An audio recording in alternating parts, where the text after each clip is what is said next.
The question is about, well, that's all very well and good, but how do I invest ethically? Now, that's I guess, a topic for another day. There's an awful lot to unpick there.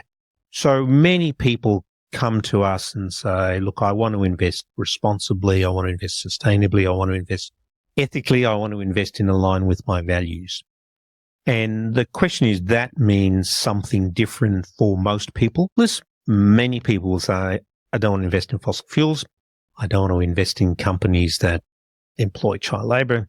I don't want to invest in tobacco companies. I don't want to invest in companies that make controversial weapons. So you can certainly buy what are called negatively screened funds. So in terms of Australian large cap equities, there's a ETF called FAIR, which screens out most of those. Then the question really is, well, what are you achieving by doing that? Absolutely, you are achieving what most people's goal is, to not profit from things that I think are bad. And so by choosing not to invest in BHP, Woodside or Santos, you can rest easy knowing that you're not profiting from fossil fuels.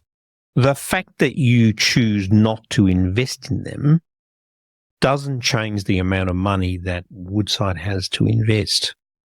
It doesn't change the number of barrels of oil or of gas that it produces.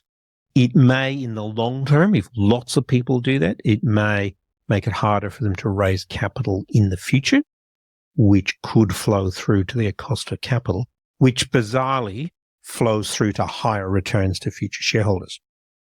And if you want an example of this, the highest performing share, that is the share that's delivered the best shareholder return over its life on the US stock market, is a company called Altria, which you might better know as Philip Morris, one of the world's largest tobacco manufacturers. So your personal decisions around, do I buy green energy? Do I drive an electric car? Do I offset my flights? Do I recycle my garbage? They're much more immediate impacts, and your decision to not give your consumer dollar to a company has an immediate impact on their profit. Flow through in investing is much harder. There's also a school of thought that says, actually, what I should be doing is engaging with management. And we saw this with the AGL takeover, where activist investors were involved in, instrumental was the word I was looking for, in getting them to change their net zero plan. And a good sustainable fund manager will publish on their website their voting record. So you can go to the BetaShares website and look at the voting record of BetaShares on every share in the FAIR portfolio. It gets a bit, depending on how far you want to go with this. So most people can agree that tobacco's bad, alcohol might be sort of bad, weapons are bad. When it comes to infrastructure, it becomes much harder.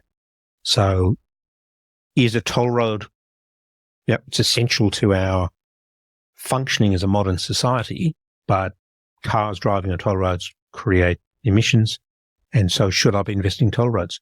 Most infrastructure funds invest in roads, airports, gas pipelines, railways, utilities. So all of that contributes to global warming.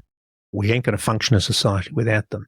So if you take this to the extreme, and some people do, you have to sort of exclude infrastructure from your portfolio, which has both behavioral and performance implications. When it comes to bonds, very hard to,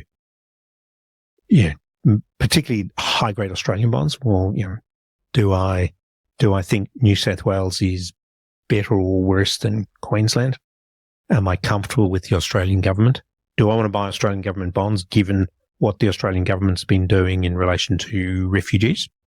All of those become very complex decisions, and the more restrictions you put on, the tougher it is to construct a portfolio, and by corollary, more expensive. So there is no evidence that ethical or sustainable or ESG, whatever you call them, portfolios perform any better or any worse than non-screen portfolios. There is some evidence that sustainable companies perform better on financial metrics than their non-sustainable counterparts, but that doesn't flow through to investor returns, probably because investors are prepared to pay more for them. They will behave differently, and most of that is to do with how resources are doing. An ethical, sustainable portfolio will have done outstandingly well over the last couple of years because it's been, well, most of them will be overweight Apple, Nvidia, Google, because they don't deal in much of these nasties. You know, if you take a true ethical view, you go, well, how ethical is Facebook and Google? They don't rank very high in my views of ethical behavior. But that's the whole conundrum in this space, is how do I cost effectively create a portfolio that aligns with all of those? And it ultimately becomes very personally tailored, and that's expensive.